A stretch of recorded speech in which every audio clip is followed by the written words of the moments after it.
축구 국가대표팀 감독 선임 과정에서 불거진 논란에 대해 문화체육관광부가 오늘 중간 감사 결과를 발표했습니다. 후보 추천부터 면접까지 절차상 문제가 있었지만 홍명보 감독의 계약을 무효로 보기는 어렵다고 했는데 관련 내용을 박찬하 축구 해설위원과 짚어보겠습니다. 어서 오세요. 네, 안녕하세요.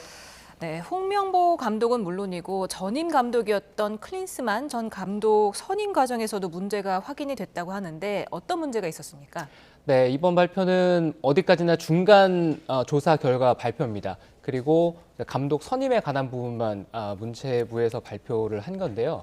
감독 선임에 관한 부분이 이번 홍명보 감독 선임 과정만 문제가 됐던 게 아니라 사실상 모든 문제의 시작은 클린스만 감독 선임 시기로 거슬러 올라가야 되거든요. 예. 네, 우리가 돌아보면은 클린스만을 선임하지 않았다면, 세상에 만약은 없습니다만 클린스만을 선임하지 않았다면 아시안컵 때의 그 난리도 없었을 거고요. 그리고 그렇게 클린스만 감독이 경질되면서 임시 감독 체제로 우리 대표팀이 운영이 되고 또 이 홍 감독 선임의 논란까지 사실상 벌어지지 않아도 될 일이었기 때문에 문제의 시발점인 클린스만 선임 때로 거슬러 올라가야 됩니다. 당시의 의심은 대한축구협회가 전력강화위원회를 패싱하고 누군가의 독선으로 인해서 클린스만 감독을 선임한 거 아니냐, 정당한 규정과 절차를 밟지 않고 프로세스 없이 그냥 클린스만 감독을 낙점해서 선임한 것이 아니냐, 그런 의심이 있었습니다. 예. 그런데 역시나 이번 조사 결과에서는 사실상 그것이 실제로 벌어졌다라고 문체부가 발표를 했던 거고요. 네, 그렇기 때문에 클린스만 감독도 선임에 대해서 문제가 있었다고 얘기를 한 거고, 이 홍명보 감독 역시도 규정과 절차를 제대로 지키지 않은 채로 선임이 됐다고 발표를 했습니다. 쉽게 말씀을 드리면 클린스만 선임 때는 전력강화위원회가 사실상 패싱이 돼서 절차와 규정 위반이라는 얘기고요. 그리고 홍명보 감독 선임에 관련해서는 정관에는 이렇게 되어 있습니다. 전력강화위원회는 감독 후보자를 선정을 하고 그리고 면접을 해서 최종 후보를 대한축구협회 쪽에다가 보내면 대한축구협회 행정 파트, 그러니까 실무 쪽에서 계약을 추진하는 쪽으로 이런 프로세서가 이루어지는데, 예. 홍명보 감독 선임의 과정을 살펴봤을 때는 전력강화위원회가 과연 홍명보 감독을 가장 확실한 후보로 선임을 했는지도 지금은 모호한 상황에서 11차 회의로 거슬러 올라가면은 감독 선임에 권한이 없는 상태에서 권한이 없는 자가 감독을 선임했기 때문에 문제다라고 얘기를 하는 거죠. 그 클린스만 전 감독부터 거기서부터 문제가 시작됐다고 말씀해 주셨는데 거기서 힘으로 작용한 게 그 클린스만 전 감독의 인터뷰 내용에 이게 좀 힌트가 나오지 않을까 여쭤보면은 클린스만 전 감독이 그 슈피겔과 그 경질 이후의 인터뷰에서 그 카타르 월드컵에서 정 회장을 만났는데 농담조로 한국팀 감독하고 싶다고 했는데 이게 실제로 이렇게 이루어진 거 아닙니까? 거기서 그런 문제점부터 시작한 건가요? 네, 당시에만 해도 의심이었습니다. 그리고 정황상 합리적인 의심이었고요. 그러니까 왜냐하면은 클린스만 감독이 선임되는 과정부터 해서 계속 언론에 많이 말씀을 드렸습니다만 이미 클린스만은 감독으로서 그러니까 수명이 끝난 분이었거든요. 네, 그리고 이제 감독을 맡았던 팀들의 내용, 결과, 그리고 감독으로서 어떤 모습을 보였느냐를 들여다봤을 때는 대한민국 대표팀 감독으로는 결코 적합한 분이 아니었습니다. 네, 하지만 클린스만 감독의 얘기가 어느 정도는 사실이었다라고 드러나는 거죠.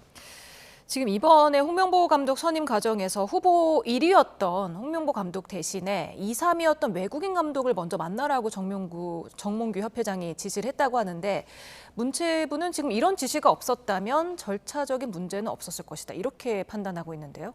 아마 해당 내용을 조금 더 살펴봐야 되겠습니다만 이번 홍명보 감독 선임에 가장 문제가 됐던 것은 전력강화위원장이 사임한 상황에서 이임생 기술총괄이사, 기술위원장이 그 권한을 물려받았는지가 쟁점입니다. 예. 네, 하지만 어디에서도 이 이임생 기술총괄이사, 기술위원장이 권한을 위임받았다는 내용이 없거든요. 위원장은 겸직이 불가하게 되어 있습니다.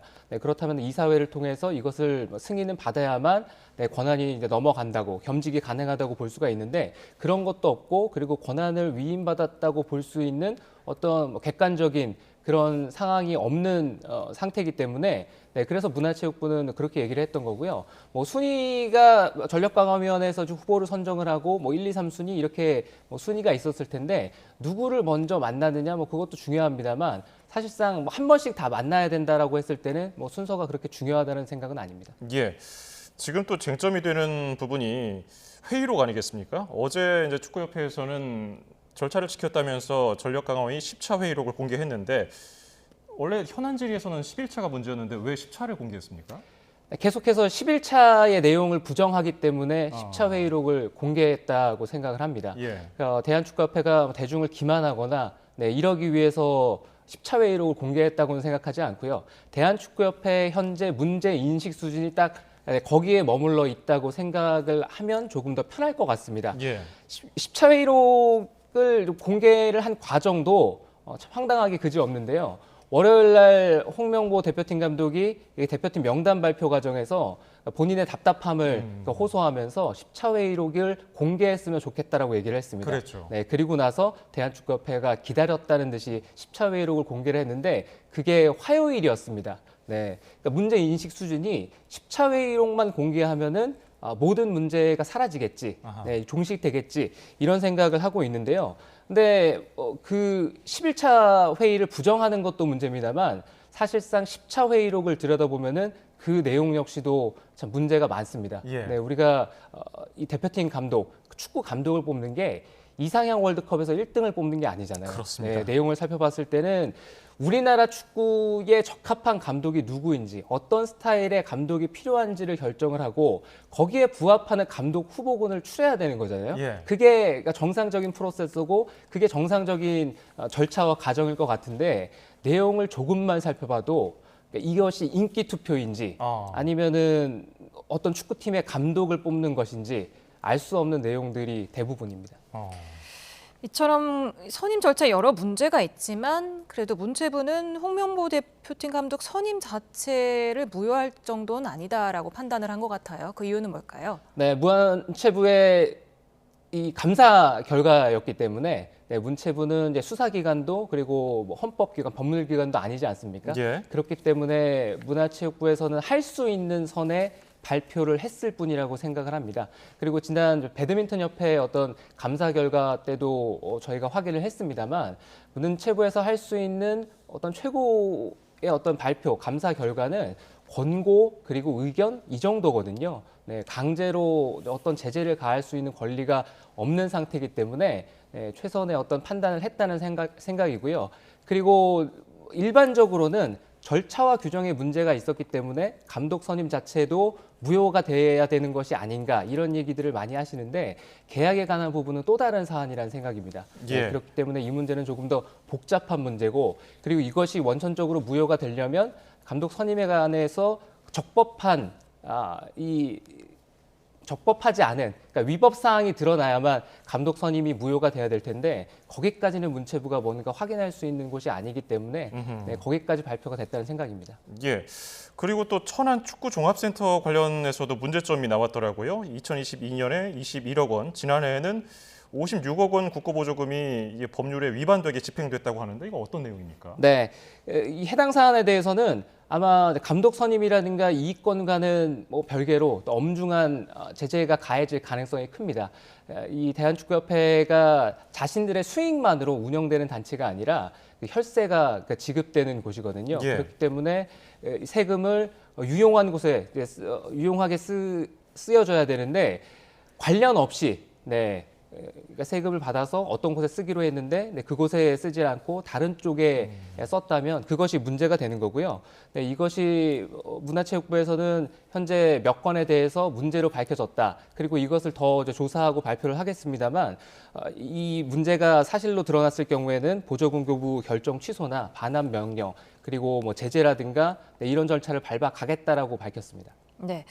그런데 축구협회가요, 이 문체부의 감사 중간 발표에 대해서 반박을 했습니다. 협회장의 직무 범위 그리고 전력강화위원회의 역할에 대한 오해에서 비롯됐다. 이게 무슨 내용입니까? 네, 대한축구협회 정관을 좀 살펴볼 필요가 있는데요. 정관 26조에는 협회장이 협회의 업무를 총괄한다. 그리고 47조에는 긴급을 요하는 사항은 회장이 처리할 수 있다.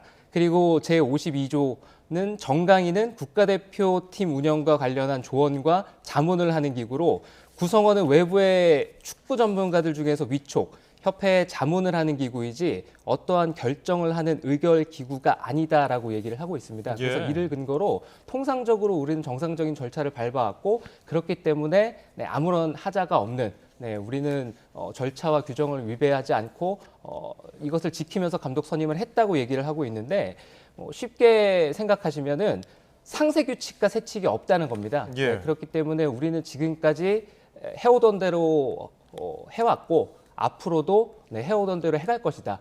그렇기 때문에 문제 삼지 말라는 게 대한축구협회 견지가 아닌가 싶습니다. 이게 축구협회 정관 방금 말씀해 주신 거 들어보면은 좀 모호해요. 그래서 어떻게 보면은 협회장 마음대로 할 수 있는 거 아닌가? 이런 생각이 드는데 어떻게 평가하십니까? 네, 아마 그렇게 해석할 여지가 충분히 있다는 생각입니다. 예. 네, 그리고 최종 감사 결과가 이달 말에 공개될 예정인데 관련자 문책 같은 그 처분 요구 수위는 어느 정도가 될 것으로 보십니까? 말씀드렸던 것처럼 문체부는 수사기관이나 법률기관, 헌법기관이 아니기 때문에 할 수 있는 선이 정해져 있습니다. 제재 수위도 정해져 있을 거고요. 그리고 감독 선임에 관련해서는 얘기했던 것처럼 문제가 있다고 발견이 된다 한들 계약 위반이냐 이것은 이제 별건의 문제로 보는 것이 타당할 것 같고요. 하지만 이 천안축구센터와 관련된 것들이라든가 다른 사안이 어디까지 더 밝혀질지 모르겠습니다만 국고용이라든가 이런 쪽은 좀 사안이 심각해질 가능성이 크죠. 예. 자, 그리고 그 문체부 감사에 대해서 반발하는 내용 중에 이임생 이사가 홍명보 감독의 자택 근처에 가서 몇 시간씩 기다려서 만난 일은 이게 외국인 지도자들을 면접한 상황과 비교하면서 만남의 방식이기 때문에 이게 특혜가 아니다라고 했는데 이 점을 어떻게 보십니까? 말씀드렸지만 문제 인식이 거기에 멈춰져 있기 때문에 예. 계속해서 지금 어떤 문제가 불거지기 때문에 정확하게 이 사안에 대해서 진단을 하고 제대로 진단을 해야 올바른 처방이 이루어지잖아요. 예. 그것이 정상적인 수순인데 진단에서 계속 오류가 나니까 잘못된 처방이 이어진다고 생각을 합니다. 제한축구협회가 어떤 일이 불거질 때마다 항상 뒷수습이 계속해서 팬들의 불만 그리고 대중의 여론과는 다른 방향으로 갈 때가 많았거든요. 예. 이번 사안도 마찬가지입니다. 그럴싸한 변명이라도 포장이라도 좀 잘 해야만 이 성난 어떤 분위기가 예. 좀 달래질 수가 있잖아요. 하지만 계속해서 지금 불난집에 기름을 붓는 격이니까 문제가 쉽게 종식되지는 않겠죠. 문체부가 지금 뭐 정몽규 회장의 부당한 개입을 강조를 하면서 칼끝이 정몽규 협회장한테 가 있는 그런 양상인데 이런 상황에서 정 회장이 4선 도전 강행할 수 있을까요? 지금 이 문제를 가장 빠르게 종식시키는 방법은요. 그러니까 방법이 하나가 있습니다. 예. 정몽규 회장이 4선을 포기하는 것과 홍명보 감독이 사임하는 것. 그 두 가지가 동시에 이뤄지면은 이 논란을 빠르게 종식시킬 수가 있습니다. 예. 하지만 그 두 가지에 대해서 계속해서 결단을 내리지 못하고 있기 때문에 이 문제는 언제까지 이어질지 누구도 장담할 수가 없는 상황이거든요. 예. 정명구 회장은 본인이 4선을 하겠다라고 얘기를 하진 않았지만 그렇다고 단 한 번도 4선을 하지 않겠다라고 얘기를 한 적도 없습니다. 그렇기 때문에 한편으로는 그래서 계속 무리수의 연속으로 가는 거 아닌가? 이런 생각이 들기도 하거든요. 근데 문화체육부가 얘기도 하고 계속해서 어떤 결정이 임박하다는 이 분위기를 표하고 있는데 예. 대한축구협회 회장에 대한 4선은 대한축구협회만 이제 핀셋으로 관리를 할 수는 없습니다. 대한체육회 회장의 연임이라든가 이런 문제까지 전부 다 이어져 있는 문제이기 때문에 과연 문체부가 어떤 선택을 할지는 지켜볼 필요는 있습니다. 그렇긴 한데 지금 홍명보 감독이 사임을 하게 되면 지금 월드컵 예선이 이루어지고 있는 상황에서는 되게 문제가 되는 거 아니겠습니까? 그것도? 지금 상황으로는 홍명보 감독이 계속 대표팀을 이끄는 것도 이끄는 대로 문제가 발생할 것이고요. 그리고 감독을 새로 선임해야 되는 과정을 밟는다라고 한다면 그것대로 문제가 될 수가 있습니다. 예. 하지만 우리가 어떤 선택을 해야 될 때는 어떤 선택이 우리 대표팀에게, 우리 축구에게 또 향후 이제 월드컵이라든가 이런 대회를 밟아가는 데 있어서 우리 대표팀에 도움이 될 것인가를 골라야 되잖아요. 예. 그런 걸 봤을 때는 어떤 것이 더 나을지는 이 뉴스를 보시는 여러분들이 더 잘 알지 않을까 싶습니다. 그렇군요. 축구계에 대해서 아무래도 해박한 지식이 있는 해설위원께서 보시기에 이 정 회장과 홍 감독이 자리를 내려놓지 못하는 가장 큰 이유는 뭐라고 보세요? 제가 당사자가 아니기 때문에 예. 왜 자리를 내려놓지 않는다라고 답변하기는 어려울 것 같습니다. 그렇죠. 네. 그래서 가끔은 생각을 해봅니다. 네, 생각을 해보는데 저라면은 일단 애초에 받지 않았을 자리였을 것 같고요. 예. 네, 그리고 지금은 어떤 선택을 해야 되는데 문제를 해결할 수 있는 진단 처방이 시급하다는 생각입니다. 그렇군요. 네, 지금 일단은 오는 10일에도 지금 월드컵 예선이 예정이 돼 있습니다. 지금 내부 분위기는 어떻습니까?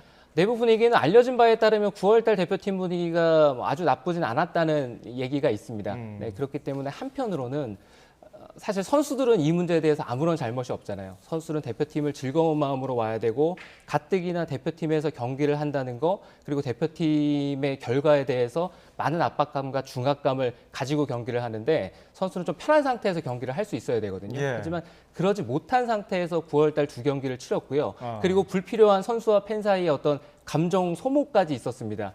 그런 일들이 앞으로 이 문제가 종식되지 않으면 해결되지 않으면 그런 문제들이 계속 이어질 가능성이 크거든요. 예. 네, 하지만 선수들의 9월달 분위기가 아주 나쁘지 않았다는 얘기가 있어서 물론 확인이 필요하겠습니다만 예. 그거는 한편으로는 다행스럽다는 생각도 드는데 근데 선수들은 와서 좋은 경기를 하고 싶어 하잖아요. 그렇습니다. 그리고 좋은 전술과 좋은 전략가를 만나서 좋은 축구하고 좋은 결과를 내고 싶어 하는데 그 반대 방향으로 대표팀이 계속 가고 있어서 저 역시 속상합니다. 지금 이런 시끄러운 상황에서 경기력까지 떨어지게 된다면 그야말로 뭐 불난집에 기름 붓는 격이 될 텐데 지금 주장 손흥민 선수가 지금 하체 쪽에 햄스트링 쪽에 부상을 입어서 사실 선발은 됐습니다만은 출전 여부가 불투명하거든요. 어떻게 전망하세요? 상황을 지켜볼 필요가 있습니다. 손흥민 선수가 지난 주중에 유로파리그 경기를 뛰면서 부상을 당했고요. 그래서 예. 주말에 있었던 맨체스터 유나이티드와의 원정 경기는 동행을 하지 않았습니다. 토트넘이 이번 주중에 다시 한번 유로파리그 경기가 있는데 그 경기 출전 여부를 봐야 되고 또 주말에 있을 리그 경기까지 상황을 지켜봐야 됩니다. 일단 본인은 괜찮다고 얘기를 했기 때문에 대표팀에 포함이 됐는데 대표팀에 동행할 수 있을지도 지금으로서는 불투명하고요. 동행을 한다고 하더라도 대표팀 경기를 뛸 수 있을지는 그것도 지켜볼 일입니다. 예. 하지만 우리가 이제 돌아봐야 되는 것은 오만전에서 우리가 원정 경기 승리를 했잖아요. 하지만 그 경기의 마지막 결과물을 만든 건 결국에는 이가인 선수와 손흥민 선수의 활약상 덕분이었거든요. 예. 만약에 손흥민 선수가 없는 대표팀이라면 손흥민 선수 없이 우리가 월드컵 3차 예선 10월 2경기를 치러야 된다면 대표팀의 전력이 급감하면서 좀 걱정이 커지는 것은 사실이죠. 네, 지금 10일 오후 11시에 암만에서 요르단을 상대하고요. 그리고 나서 곧바로 또 귀국을 해서 15일 오후 8시에 용인에서 이라크를 상대로 4차전을 소화한단 말이에요. 어떻게 예상하십니까, 경기? 일단 첫 번째 경기는 요르단 원정 경기입니다. 네, 요르단이 우리가 아시안컵에서 우리를 울렸던 팀 가운데 하나라서 그렇습니다. 서력이 필요합니다. 하지만 중동 정세가 심상치 않기 때문에 우리에게는 여러 가지로 인해서 좀 부담스러운 원정길이라는 생각이고요. 한 가지 다행스러운 것은 요르단의 핵심 선수가 한 두 선수 정도가 빠지는데 알라이마 선수와 그리고 알무탈이라는 핵심 선수가 빠지거든요. 예. 우리 대표팀으로 치면은 손흥민 선수와 이강인 선수가 빠진 정도의 전력 누수입니다. 그렇군요. 그것은 우리가 원정 경기라는 것을 생각해 봤을 때는 한편으로는 다행스러운 상대의 전력 누수고요. 오히려 우리가 더 조심하고 그리고 더 많은 준비를 해야 될 것은 사실상 홈에서 치러지는 이라크와의 경기입니다. 예. 네, 이라크가 최근에 우리 대표팀 감독 후보로도 올랐었던 카사스 감독, 스페인 출신의 감독과 함께하고 있는데요. 예. 아시안컵 직전에 우리가 평가전을 가지기도 했습니다. 그 경기에서는 물론 우리 대표팀의 핵심 선수들이 많이 빠진 상태로 경기를 했는데 이라크 대표팀이 상당히 탄탄한 전력으로 거듭났다는 걸 알 수가 있었고요. 또 아시안컵 때도 경기를 했던 모습들을 이제 돌이켜 보면은 아주 좋은 전략 전술을 가지고 상대와 맞서 싸우는 모습을 볼 수가 있었거든요. 예. 네, 그렇기 때문에 요르단 원정은 중동 경기라서 원정이라서 우리가 주의하고 조심을 해야 되고요. 이라크와의 경기는 상대의 전력이 탄탄할 것이기 때문에 분석도 잘해야 되고 우리가 9월보다는 훨씬 더 많은 대비가 필요합니다. 알겠습니다. 축구계 이슈들 박찬아 축구 해설위원이었습니다. 말씀 고맙습니다. 감사합니다.